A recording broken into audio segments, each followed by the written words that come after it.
Pada pagi itu, matahari bersinar indah.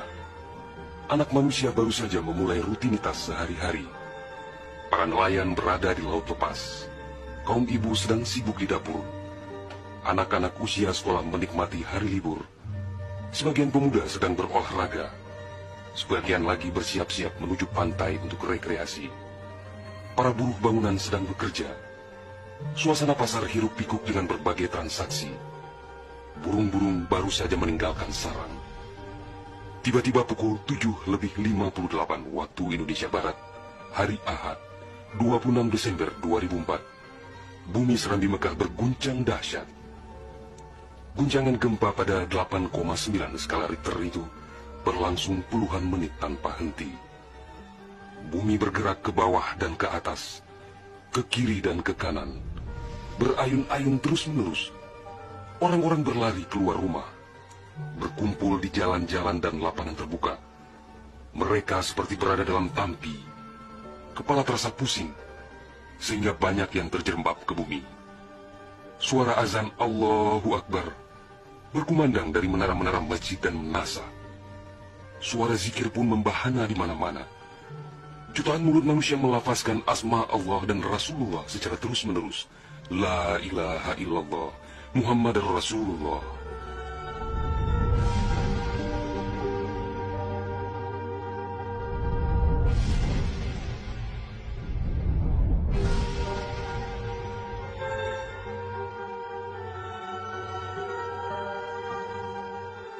Seusai gempa dahsyat itu, sebagian orang pergi untuk melihat-lihat situasi. Karena terbetik kabar bahwa di tempat tertentu ada bangunan yang rubuh, ada tanah yang terbelah, dan ada pula rumah yang ditelan bumi. Tidak terpikirkan oleh mereka apa yang akan terjadi setelah itu. Tidak ada tanda-tanda alam yang begitu kentara. Tidak ada yang mampu menafsirkan dan menduga sebentar lagi akan terjadi bencana maha dahsyat yang meluluh lantakkan permukiman penduduk sepanjang pesisir Aceh. Tidak ada pula yang mampu menerjemahkan berbagai firasat atas pusaran nasib yang bakal menimpa tanah rencong. Juga hampir tidak ada yang memahami tanda alam, manakala air laut surut beberapa ratus meter.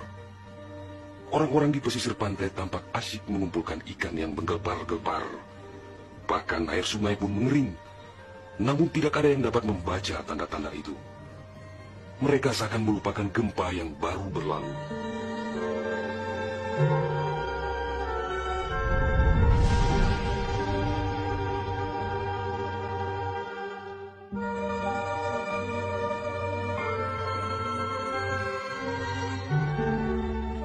Di berbagai tempat, orang-orang sibuk memperbincangkan gempa sangat dahsyat itu yang belum pernah mereka alami. Namun tak lama kemudian orang-orang mendengar bunyi dentuman sangat keras, disusul suara gemuruh dari arah laut. Bunyi dentuman itu terdengar sepanjang pesisir Aceh Besar, Banda Aceh, Aceh Jaya, Aceh Barat, dan Nagan Raya. Orang-orang mengira itu adalah bunyi bom. Memang sebelumnya sering terdengar bunyi bom yang menghiasi kehidupan orang Aceh ketika itu, karena Aceh dalam situasi konflik bersenjata.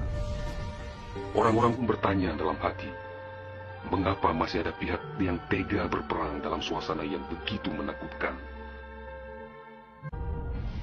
Orang-orang mengira pagi itu hanya sekedar gempa. Mereka sama sekali tidak menduga bahwa bunyi dentuman keras tersebut adalah akibat patahan lempengan bumi yang berpusat di Samudera Indonesia, sekitar 149 km sebelah selatan Calang Aceh Jaya. Dan itulah penyebab gempa. Di samping kehendak Allah pemilik alam semesta, belum sempat mereka bernafas lega akibat gempa. Dalam suasana gebalau dan kucar-kacir itu, tiba-tiba daratan diterjang air laut. Air berwarna hitam pekat itu datang sangat tiba-tiba dengan suara gemuruh yang menakutkan. Ia berlari sangat cepat, menerjang apa saja yang dilaluinya. Di tempat-tempat tertentu air mencapai ketinggian 18 meter. Bahkan ada yang mencapai 35 meter, seperti di kawasan Lukna.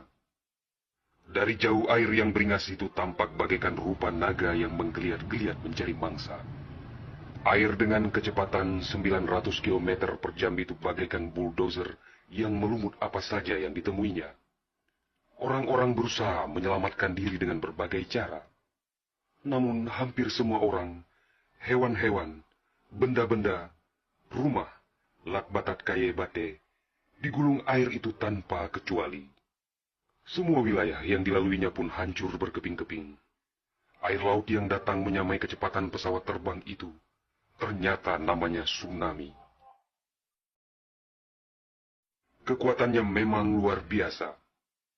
Kapal apung PLN yang diparkir di perairan Ulelulu, Banda Aceh, digelandang tsunami sampai 3 km ke darat. Kapal itu sekarang menjadi objek wisata tsunami. Demikian juga kapal angkut Sondalas milik PT SAI, diseretnya ke atas badan jalan negara Banda Aceh melabuh di Lokna. Kapal-kapal nelayan ukuran besar yang diparkir pelabuhan ikan di Lampulo, Banda Aceh, banyak yang terdampar ke pusat kota. Termasuk mesin cetak harian Serambi Indonesia dikerungcut di bawah tsunami sejauh 1 km. Kendaraan roda 4 hancur tak berwujud. Rumah dan toko-toko serta bangunan lain yang kokoh pun hancur lebur rata dengan tanah. Semuanya di luar dugaan manusia, seakan sebuah mimpi buruk yang sangat langka. Setelah kira-kira 15 menit air laut itu beraksi, suasana pesisir Aceh pun lengang, sunyi, sepi, senyap, dan hening yang tak bisa dilukiskan dengan kata-kata. Sebagian besar permukiman penduduk rata dengan tanah, seakan instrumentalia kehidupan telah berakhir sampai di sini. Ratusan ribu orang nelangsa, teduk tesepuh, telok menjaro, teingat kedro hana ledaya, atau terduduk lunglai bersilang tangan, mengingat nasib tiada berdaya. Tsunami yang diakibatkan gempa tektonik itu juga melanda Malaysia, Thailand, India, Maladewa, Sri Lanka,